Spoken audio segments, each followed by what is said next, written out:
káàbọ̀ sórí Àṣeyọrí TV. A tún ti dé lọ́jọ́ tòní nìyẹn. Sinimá ńlá kan la gbé wá fún ẹ̀yin olólùfẹ́ wa. Kó tó di wípé a ṣe àfihàn sinimá ńlá yìí, ìyẹn tí gbogbo wa mọ̀ sí Olórí Ogun Warlord láti ọwọ́ ọ̀gá tíá ọmọọba Ọdúnládé Adékọ́lá. Àlejò wa, mo kí yín pé ẹ káàbọ̀ sà. Ẹ ṣeun olóòtú. Láì fi àkókò wa ṣòfò, ẹ bá wa dárúkọ yín fáwọn tó wò wá nulẹ̀. Ọdún ni mí ń ṣe àìmọ̀ fún olóko. Èmi ọmọ yín náà ni, Tèmítọ́pẹ́ Love lèmi ń jẹ́. Ẹ ṣeun. Lórí sinimá Warlord Olórí Ogun tí ọ̀gá wa Ọdúnládé Adékọ́lá tí wọ́n fẹ́ gbé jáde, èyí tí a máa wò yìí, kí ni àfojúsùn yín lórí sinimá náà? Expectation mi pọ̀ o. Expectation mi pọ̀ gan-an lórí Warlord yìí torí pé tẹ́ bá wo gbogbo PR gan, tí wọ́n ní tí ojú ò bá tó ti oko, ó yẹ kí ojú tó tilé. A rí i pé ọ̀pọ̀lọpọ̀ ìdààmú ni ẹ̀gbọ́n Ọdúnládé dààmú lórí pé káṣà lè polówó iṣẹ́ yìí. So expectation mi rise gidi gan. And lẹ́lẹ̀kejì, tẹ́ bá wo iṣẹ́ ẹ̀gbọ́n ọdún látẹ̀yìnwá, ó fẹ́ dàbí ẹni pé ẹnu máa ń kùn wọ́n látàrí pé wọ́n gbé iṣẹ́ rú jù. Bẹ́ẹ̀ ni àwọn èèyàn, even ìgbà tí mo post àwọn pósítà àwọn kọ̀ọ̀kan, mo rí àwọn kọ́mẹ̀ntì kọ̀ọ̀kan tó jẹ́ pé ó yà mí lẹ́nu. Ẹlòmíì ní ẹ̀gbọ́n overacting wọn ti pọ̀ jù, kíníkan kí lẹ rí sọ sáwọn ọ̀rọ̀ yẹn? Ṣé ti rí, apart from this overacting or no overacting, kíní kan mo fẹ́ yẹ kẹ́ ẹ mọ̀. Ẹ̀gbọ́n ọdún jẹ́ nìkan tó jẹ́ pé gbogbo ara náà fi máa ń ṣiṣẹ́. Gbogbo ara ni wọ́n fi máa ń ṣiṣẹ́. Gbogbo ara pátápátá náà fi máa ń ṣiṣẹ́. Bóyá látàrí èyí ni àwọn yẹn fi rò pé overacting pọ̀. Ẹ rí i pé a kì í dà ká má kù síbi kan. Bẹ́ẹ̀ ni. Aláwọn nǹkan tó jẹ́ pé tẹ́ bá ti rí wọn lójú móhùnmáwòrán báyìí, wọ́n ní a sunkún o, ọ̀rọ̀ kékeré báyìí a tún ti bẹ̀rẹ̀ sí ń sunkún. Àbí bẹ́ẹ̀ kọ́ ni? Bẹ́ẹ̀ ni. Aláwọn kan báyẹn. Aláwọn tó jẹ́ pé even kẹ́ ẹ gbé wọn sórí àpèrè gẹ́gẹ́ bí ọba, wọ́n á tún ju lámbà lẹ̀. Wọ́n á sọ ìbò. Ẹ mọ̀. Nínú eré abúlé. Bẹ́ẹ̀ ni. Mo tiẹ̀ máa ń wo àwọn sinimá kan tó jẹ́ wípé lérí abúlé àwọn ọ̀gá wa kan náà ló máa what a fuck. Lẹ́yìn ọ̀pọ̀lọpọ̀ correction, lẹ́yìn ọ̀pọ̀lọpọ̀ retake, ẹ mọ̀, editor á sá títí but aṣà tó farahàn náà ni. So èèyàn ń dá kó má kù síbì kan.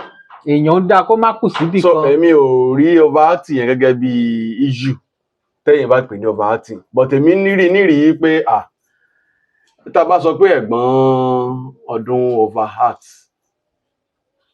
ó dá ju ká sọ yí pé wọn kì í fara ṣiṣẹ́ lọ. Torí pé tá a bá ní kàkà ní méjì mẹ́ta, ọ̀pọ̀lọpọ̀ àwọn nǹkan lẹ́lẹ̀ka eré tí wọ́n ṣe tó yẹ pé wọ́n kojú òṣùwọ̀n tó tàn ṣe dáadáa ń bẹ̀. Àmọ́ kò sí eré ẹ̀gbọ́n ọdún Adékọ́lá tẹ́ ẹ máa wò, tẹ́ ẹ máa rí, even kò jẹ́ pé àwọn gan ló play minor character, rí i pé wọ́n fi gbogbo ara. Ṣùgbọ́n Bíbélì jẹ́ kó yé wa pé ẹ ṣe ohun gbogbo níwọ̀ntúnwọ̀nsì. Ṣé ẹ wá rí i pé gbogbo ara tán fi ń ṣe yẹ pé ó ti pọ̀ jù? Ṣé rí, ẹ tẹ̀ jẹ́ ká fi ọ̀rọ̀ overacting yìí sílẹ̀. Nǹkan tèmi rò pé àbá sọ nìyí pé àròyé àwọn èèyàn ti dé ti ẹ̀gbọ́n ọdún Adékọ́lá. Ẹ rí i pé lórí sinimá Olórí Oko tá à ń sọ̀rọ̀ yìí, Warlord, director mẹ́ta ni wọ́n pè kún ara wọn. Director mẹ́ta? Bẹ́ẹ̀. Lórí iṣẹ́ kan ṣoṣo? Bẹ́ẹ̀ ni. Torí pé ẹ̀yin náà ni. Àwọn wo? Ṣé rí àwọn èèyàn mọ̀ yàtọ̀ nínú criticism àti condemnation. Tíyẹn bá ń criticize nǹkan, èèyàn túbọ̀ ń pull ẹni tó ṣe nǹkan yẹn pé o lè ṣe jù báyìí lọ ni. Kì í ṣe pé yẹn ń condemn ẹ̀. Kì í ṣe pé èèyàn bà á jẹ́. Bẹ́ẹ̀ ni. But ọ̀pọ̀lọpọ̀ tí ò mọ̀ nípa iṣẹ́ tá à ń ṣe yìí, tán bá fẹ́ sọ̀rọ̀, ọ̀rọ̀ tó máa jáde lẹ́nu wọn bí ìgbà tí kíní bá ti ẹnu bọ́jọ ni. Òkúta ẹnu bọ́jọ. Ẹ wò ó, wọ́n á condemn ẹ̀tàn wá wá tá ni. àwọn kan ti ń sọ ní sọ yìí pé òun ló máa direct, òun ló máa ṣe soundtrack, òun ló máa bẹ́ẹ̀ ṣe ni. lead role, òun ló máa ṣe lé ló máa ṣe tàn, àwọn ò tiẹ̀ wò. ẹ mọ̀ bẹ́ẹ̀ kì í ṣe àwọn nìkan ní industry náà ń kọ script náà ń direct náà ń ṣe lead role. Ara àwọn kan náà tó ń ṣe irú ẹ̀. Àmọ́ ibi tí àwọn ti fàyè lẹ̀ káwọn èèyàn ráyè wẹnu sí wọn lára sọ̀rọ̀ àwọn ọ̀rọ̀ akùdé yẹn ò ju wípé sometimes mistakes máa ń pọ̀ nínú iṣẹ́ yẹn torí pé iṣẹ́ máa ń wọ̀ wọ́n ní ọrùn. So Nígbà tó bá jẹ́ pé àwọn ló direct, àwọn ló take lead role. ni so kinní yẹn wá máa ń ṣe akùdé. Ẹ mọ̀ iṣẹ́ téèyàn mẹ́ta máa ṣe tẹ́lẹ̀ àfojú wò tẹ́lẹ̀ àfojú wò tẹ́lẹ̀ nìkan bá kàn. Èmi tiẹ̀ wò pé Nàìjíríà náà ni gbogbo irú àwọn nǹkan báyìí ti máa ṣẹlẹ̀ nítorí pé tá a bá wo Nàìjíríà yìí dáadáa, irú àwọn iṣẹ́ wa tẹ́ bá parí iṣẹ́ tán ẹ lè gbé fún editor pé kó edit ẹ̀, ẹni tó bá edit ẹ̀ náà ló máa ṣe effect, òun ló máa ṣe sound, but nílé òkè kò rí báyẹn ń bẹ. Ọ̀tọ̀ lẹni tó máa ṣe effect, ọ̀tọ̀ lẹni tó máa edit, ọ̀tọ̀ lẹni tó máa ṣe gbàjọ. But Nàìjíríà yìí la ti rí pé ẹ da gbogbo ẹ̀ papọ̀ ní industry, director ìwọ ni director, ìwọ ni story writer, everything. Bó ṣe rí ni. So mo rò pé awuyewuye ló dé tí wọ́n ń sìn táwọn náà fi wá wò pé ẹ jẹ́ ká pe àwọn àgbà ọ̀jẹ̀, ẹ jẹ́ ká pè wọ́n kúnra. Wọ́n wá play smart láàrin yẹn. Ẹ mọ̀ wọ́n mú old school experience Daddy wa Abe Lanre. Wọ́n wà lára àwọn tó direct. Wọ́n wà lára àwọn tó direct iṣẹ́. Ṣé mọ̀ àgbà náà ni wọ́n ní sinimá Olórí Ogo. Bẹ́ẹ̀ ni Olórí Ogun. Olórí Ogun. Olórí Ogun. Ó má ṣe pé àwọn ìpolówó ẹ̀gbọ́n náà lágbára. Wọ́n yẹ kó ògùn yẹn tó ti fẹ́ mẹ́yìn náà. Kò yé mi. Olórí Ogun àbí. Bẹ́ẹ̀ ni so Daddy Abe Lanre wà ń bẹ̀. Àwọn wà lára àwọn tó direct. Àwọn wo ló tún wà lára àwọn. Ẹ̀gbọ́n wa Adébáyọ̀ Tìjání wà ń bẹ̀. Adébáyọ̀ Tìjání. Ó dàbí àwọn wọ́n wà lára àwọn director jagunjagun náà. Lọ́wọ́lọ́wọ́ yìí ó wà lára àwọn tọ́lọ́run gbà fún. Nínú ká direct iṣẹ́ kó. Bẹ́ẹ̀ ni a lè ka márùn-ún ká tó mú wọn. Bẹ́ẹ̀ ni. Ṣùgbọ́n àwọn èèyàn ò ṣe bẹ́ẹ̀ dá àwọn director yìí mọ̀. Ṣe mọ̀ pé they are the brain behind the scene. Ẹ rí i pé nínú eléyìí tá a ṣe tó kọjá mo sọ mo ní táwọn èèyàn bá bẹ̀rẹ̀ sí níran bí iṣẹ́ sinimá yìí bá ṣe ń ṣe kó tó dòdìdí yẹn ọ̀pọ̀lọpọ̀ director náà máa fà lásán. Eléyìí tó fi ń bú producer pé ẹ wo nǹkan tó produce, ẹ wo nǹkan tó ṣe gbá, ẹ wo nǹkan tó ṣàwo. Iṣẹ́ tí producer ni pé kó rí tàn kan àròkọ kan ó lè mọ̀ kankan pa ẹ̀. So director láwo pé eléyìí ò dáa fún iṣẹ́ tá a fẹ́ ṣe yìí. Bẹ́ẹ̀ ni ẹ mọ̀ jẹ́ ti yẹ ká yà báyìí. So ẹ mọ̀ iṣẹ́ tí director ń ṣe kò kéré. So mo believe yìí pé expectation àwọn èèyàn lórí warlord yìí kò ní jákulẹ̀ pẹ̀lú gbogbo àwọn àgbààgbà olùdarí eré tí wọ́n kó sínú iṣẹ́. Ẹni àwọn mẹ́ta ló direct ẹ̀. Bẹ́ẹ̀ ni. Ọdúnládé náà wà lára àwọn mẹ́ta yẹn. Irọ́ àwọn mẹ́rin ni. Ok, àwọn mẹ́rin ni. Ẹ̀gbọ́n Ọdúnkún wọ́n mú èèyàn mẹ́ta kúnra wọn. Daddy wa Abe Lanre. Ẹ̀gbọ́n Ọdún náà wà lára àwọn tó direct iṣẹ́ yẹn. Ṣé kìí ṣe pé ẹ̀gbọ́n kan wo pé ó máa ń dàbí pé kíní ẹ̀yìn ẹ̀sà. Ilé àárọ̀ wọn lọ́rùn. Ẹ mọ̀ èmi ṣe rí ìdí tí wọ́n fi wà níbi ojú pé wọ́n lè máa share vision script yẹn. Nǹkan tí wọ́n ní níran. Pẹ̀lú wọn náà fi wà ń bẹ̀. Mo believe wípé wọ́n á jọ̀wọ́ gbogbo ẹ̀ fún àwọn tí mo kà sílẹ̀ yẹn kan ṣe justice sí torí gbogbo wọn pátá ló kójú òṣùwọ̀n. Gbogbo wọn ló kójú òṣùwọ̀n. Bẹ́ẹ̀ ni. Kí wá ni rating yín kó tó di pé a tiẹ̀ wo iṣẹ́ yìí gan? Kí ni àfojúsùn yín pé at least iṣẹ́ yìí bá jáde o mo máa fún ní 1 to 100 ẹ̀ rate ẹ̀ kó tó di pé a wo iṣẹ́ yẹn? Ibi rating náà láti máa ní wàhálà. Torí pé. Ẹ mọ̀ pé lọ́wọ́ tá a ti ń sọ̀rọ̀ báyìí àti ìwò a ṣẹ̀ fẹ́ lọ wò náà ní í sìn kó rí pé a ó ṣó ẹ̀ fáwọn olólùfẹ́ wa náà. Ibi tẹ́ ẹ dé yẹn ni mo fẹ́ ti bẹ̀rẹ̀ torí pé a ti rí iṣẹ́ jagunjagun tó pọ̀. Bẹ́ẹ̀ni. A ti rí Agẹṣekólé. Bẹ́ẹ̀ni. Wọ́n lò dà ń bẹ̀. Jagunjagun. A ti rí jagunjagun. A ti rí Lísàbí. A ti rí Ìyálóde. Gbogbo sinimá yẹn la ti rí. Làbákẹ́ Olódodo.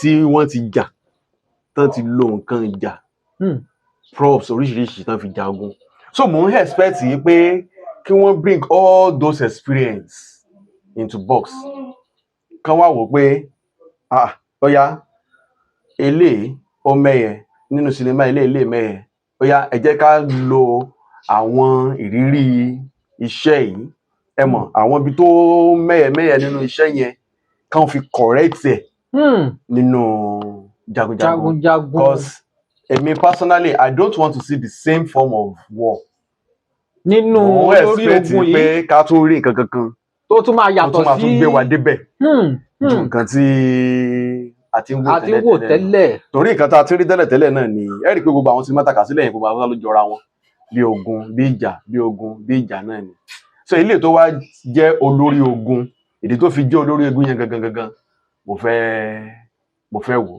mo dẹ̀ fẹ́ wo dialogue àwọn ọ̀rọ̀ tó ń sọ àwọn ìjìnlẹ̀ Yorùbá bẹ́ẹ̀ ni bóyá culture níṣẹ́ yẹn bóyá epic ni torí àròkọ ni kì í ṣe ìtàn àbáláyé ó ṣeéṣe kó jẹ́ ìtàn àbáláyé ẹ mọ̀ bí tí wọ́n ti lọ gbé ìtàn ni. ẹ jẹ́ máa wò bọ̀ but ní táìtù yẹn ẹ rí i pé kò tí ì sí akọni mi wá mọ̀ ó wá lè jẹ́ pé wọ́n fi sórí akọni kan ní ó possible bẹ́ẹ̀ ṣe understand náà a máa fojú sọ́nà sí ìyẹn náà màá dẹ̀ wo performance à wo casting wọn bóyá wọ́n select the right cast bóyá wọ́n fi ṣe ọ̀rẹ́ sí ọ̀rẹ́ so à wo performance àwọn casting wọn à dẹ̀ wo lighting and sounds bí iṣẹ́ yẹn ṣe bó ṣe níwèétì tó so fún ìdí èyí èmi rò yìí pé ẹ̀gbọ́n gbọ́dọ̀ score less than 85 over 100 lórí iṣẹ́ yẹn gẹ́gẹ́ bí àfojúsùn ti yín tíṣẹ́ yẹn bá wá jáde tá a bá wá gbọ́ pé òkè a score ẹ̀ ní 5 over 100 ńkọ́. máa padà wá bí wá sọ̀rọ̀. tó bá wá jẹ́ 90 over 100 ńkọ́. máa padà wá bí wá sọ̀rọ̀. tó bá wá jẹ́ 100 ńkọ́. á padà wá sọ̀rọ̀. bó bá sáàsì jẹ́ ẹ padà wá ṣàlàyé fáwọn olólùfẹ́ wa pé ẹ jẹ́ n bi yín ní ìbéèrè yìí ṣé ẹ̀yin náà máa lọ wo iṣẹ́ yẹn. lágbára Ọlọ́run ọba àjọjọ wà ń bẹ̀ lọ́la ni. èní ló jáde. á fún wọn lónìí. tó bá dọ̀la ẹ wá lọ wò ó kódà èmi náà ó tẹ̀lé yín lọ. kò sí wàhálà ibi tá a bá ráwọn olólùfẹ́ wa gan-an tí wọ́n bá fẹ́ lọ ẹnì kankan sí yín.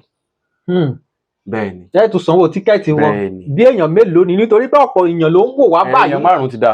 èèyàn 5 ẹ̀yin tẹ́ ń wò wá ẹ̀yin olólùfẹ́ wọn ó yẹ máa drop comment yín sí under comment section ẹ̀yin 5 tẹ́ bá fẹ́ lọ wo olórí ogun níṣẹ́ Imperial Cinema lóṣogbo àbí bẹ́ẹ̀ kọ́ lẹ ti máa wò Imperial Cinema lóṣogbo ẹ máa drop comment yín sí under comment ẹjọ ní pẹ̀lú bí ìpolówó ẹ ṣe ń lọ àwọn àgbààgbà òṣèré mélòó lẹ ti lè fojú sùn pé àwọn àgbààgbà òṣèré tí wọ́n kópa nínú iṣẹ́ yìí mo gbóṣùbà fún wọn àwọn àgbààgbà òṣèré mélòó lẹ́yìn wò pé ẹ ti rí nínú ìpolówó iṣẹ́ náà. mo rí i pé ẹ̀gbọ́n ti learn dáadáa torí ìgbà tí mo rí casting pósítà iṣẹ́ yẹn mo rí àwọn tí wọ́n kó síbẹ̀ bó ṣe é mọ̀ ọ̀tọ̀ ní ká wo pósítà ọ̀tọ̀ ní ká rí bí àwọn olùdarí ṣe lò wọ́n ṣé rò tó yẹ kán lò wọ́n fún náà lò wọ́n fún ṣùgbọ́n pósítà la máa kọ́kọ́ rí ká tó ríṣẹ́. bẹ́ẹ̀ni ni ò tí ì jẹ́ kí n lè sọ but mo gbóṣùbà fún wọn pẹ̀lú iṣẹ́ náà ṣe this time around o iṣẹ́ ni ẹ̀gbọ́n ọdún ṣe. ṣé ẹ̀gbọ́n wa Kọ́lé Oṣó Ibrahim Tẹ̀lẹ̀ ṣé wọ́n wà nínú iṣẹ́ náà. wọ́n wà ń bẹ̀. wọ́n wà ń bẹ̀ Ibrahim Tíátà náà wà nínú iṣẹ́ náà. á jẹ́ pé iṣẹ́ yẹn máa làmì lápá. dádì wa Ògògó wà ń bẹ̀. àwọn náà tún ṣe kọ́ṣọ̀ ni. bẹ́ẹ̀ ẹ wò ó ẹ jẹ́ ká sọ dọjọ́ mi àwọn tó ní gangan nìyẹn. ní dádì wa Ògògó Táíwò Hassan. wọn ò dẹ̀ ní máa sọ òyìnbó tàbí kọ́ máa sọ èkó díẹ̀ mọ́ Yorùbá. ọdún fakankos àwọn tó ní gangan nìyẹn àwọn ìyẹn kì í ṣe àyàbá wọn mọ ti fún tẹ̀dọ̀ tíátà yìí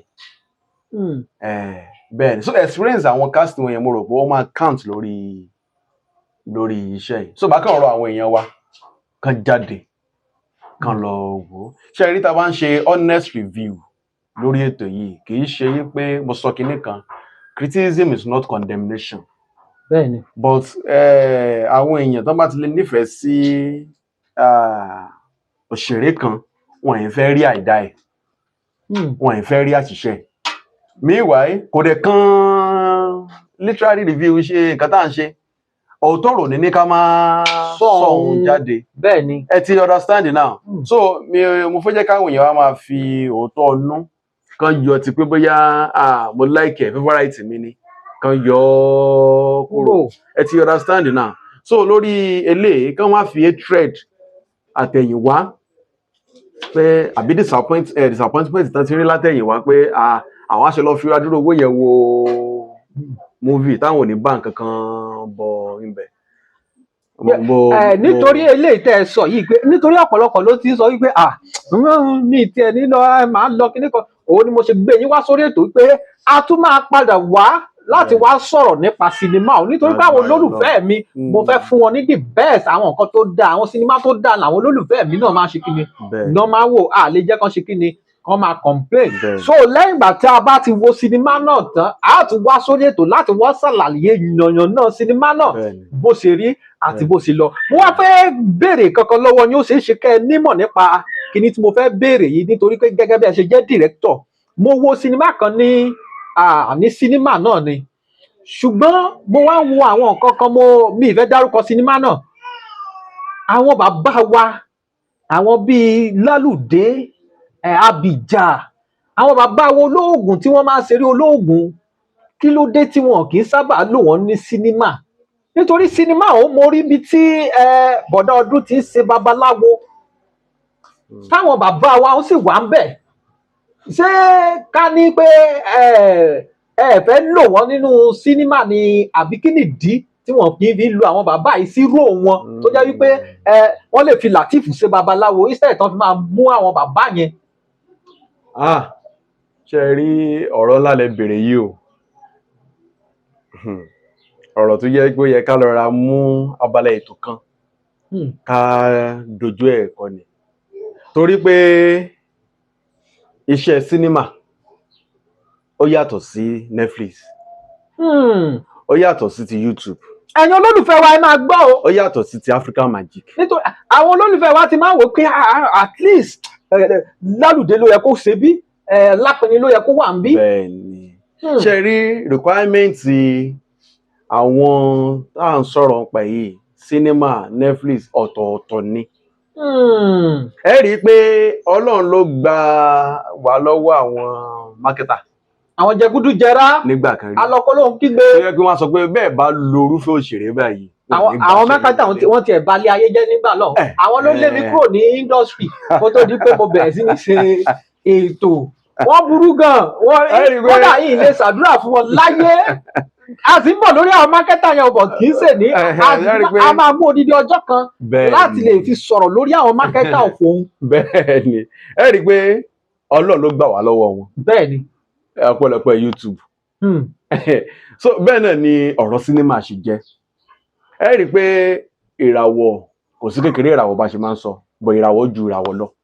Ìràwọ̀ ju ìràwọ̀ lọ. Àwọn A-list star wà. Àwọn kan tún wà tí wọ́n ń pè ní A-list. Bẹ́ẹ̀ni. Àwọn wo ni bí àwọn wo ló wà ní A-list? Irú Ẹ̀gbọ́n Ọdún báyìí. Ni wọ́n wà. Bẹ́ẹ̀ni.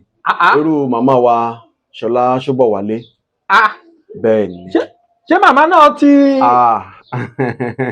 So ó ní requirement tí. Mo rò pé sinimá nìkan ni màmá wà. Bẹ́ẹ̀ni, torí pé list ni wọ́n ni. Náà ṣe wà ní sinimá. Bẹ́ẹ̀ni. So ó nírúfẹ́ àwọn kan tí wọ́n ti làmìlaka nídìí iṣẹ́ yìí tó lè yẹ pé ojú tó ti gbajúgbajà bẹ́ẹ̀ bá délé Yíbò wọ́n dá wọn mọ̀. Àwọn bíi Fúnkẹ́ Akíndélé wọ́n dá wọn mọ̀. Bẹ́ẹ̀ bá dókè òkun lọ́hùn. Ẹni sùúrù níbi tẹ́ ẹ bá dé wò Bọ̀dá Ọdún ṣe ó ṣọ́ fún pé wọ́n dá Bọ̀dá Ọdún mọ̀ ní ilẹ̀ Yíbò. Ọlọ́run mọ̀ kéré Ẹ̀gbọ́n mọ̀. Bẹ́ẹ̀ ni Ẹ̀gbọ́n ti kọjá gbogbo yẹn, ara A-list ni Ẹ̀gbọ́n wà. Ọlọ́run tó bá Ẹ̀gbọ́n wa Lateef Adédìméjì ṣe A-list ni wọ́n. A-list ìyàwó wọn wá ń kọ́. Ibrahim Chatta A-list ni wọ́n. So ẹ mọ̀ requirement ní sinimá ó require irúfẹ́ àwọn actors wo ló wọbẹ̀. Ìyẹn ẹyọ kan. Mélòó dẹ̀ irú àwọn actors yìí gbọ́dọ̀ jẹ́ kẹ́ tó lè pè ní sinimá. Mo fi ní á padà fi abala ètò kan sọrí ìbéèrè tí ẹ béèrè yìí ni. So irinṣẹ́ wo náà lò lórí ẹ̀? Irinṣẹ́ tẹ́ fi yaṣẹ́ tí YouTube gbà wọlé, tẹ́ bá fi yaṣẹ́ fún Netflix yóò dàlú yín láyà. Bẹ́ẹ̀ ni. Ní àwọn irinṣẹ́ tá a máa ń lò tó mọ́. Bẹ́ẹ̀ ni. Ẹ rí i pé tí wọ́n bá fẹ́ ṣe ẹ̀fẹ̀ ara wọn, wá ní àwọn eléré 1980, that is àwọn eléré black and white, àwọn eléré camcorder. So bó ṣe jẹ́ nìyẹn. No, mi ilé fi camcorder yá sẹ́bà kí n gbé lọ sínímà. Àfi tẹ́yìn àtàwọn ọmọ yín bá fẹ́ wò ó lé. Ṣé a ní sínímà sílé wa ni? Ṣèbí sínímà kan náà láàgbé. Àfi tẹ́yìn àtàwọn ọmọ yín bá fẹ́ wò ó lé. So requirement yìí ló jẹ́ kí sínímà wà. Ló jẹ́ kí Netflix wà. Kì í ṣe pé ìyá kan dédé yaṣẹ́ kan. Ìyẹn ló sọ pé yá òun kó lọ sí sínímà. Wọ́n kàn dárò láyà ni pé owó náà fi ń rọrùn sínímà. Ó dẹ̀ nírú ojú tẹ̀yìn gan ó rí kẹ́ ẹ tó lọ wọnú sínímà lọ pé mo fẹ́ wo iṣẹ́ yìí. Bẹ́ẹ̀ ni, so nǹkan tí ó ṣẹlẹ̀ nìyẹn. A jẹ́ pé àwọn tí Bọ̀dá Ọdún lò nínú Olórí Ogun yìí, àwọn tí ojú wọn wọ sínímà. 100. Tí sínímà gbà fún pé a lè fọwọ́ wọn sọ̀yà. 100. Bẹ́ẹ̀ ni. Bẹ́ẹ̀ ni. Òun lẹ ti gbọ́ yẹn olólùfẹ́ wa, ẹ máa bá wa lọ. Tó bá fi máa di ọ̀la, a ó padà wá sórí ètò láti wá ṣàlàyé bí sinimá ọ̀hún ṣe lọ. Ṣùgbọ́n àlejò wa fi ń dá yín lójú wípé àwọn ti réètì sinimá kó tó di pé wọ́n wò rárá. Àwọn ti fún ní 80 àbí 85. 85/100 ṣe rí pé ó ti lọ fà. 85 even tó bá fún sinimá ní 50, ẹ ti mọ̀ wípé ó kọjá bẹ́ẹ̀. Ká má ṣe wá ní 85. Ó túmọ̀ sí wípé sinimá Olórí Ogun ó máa ní agbára. Ó máa ṣe kí ni? Ó máa ta lẹ́nu. Tá a bá wá wò ó bó bá ṣe wá jẹ́, a tún wá ṣe kí ni? A tún wá ṣàlàyé fún ẹ̀yin olólùfẹ́ wa.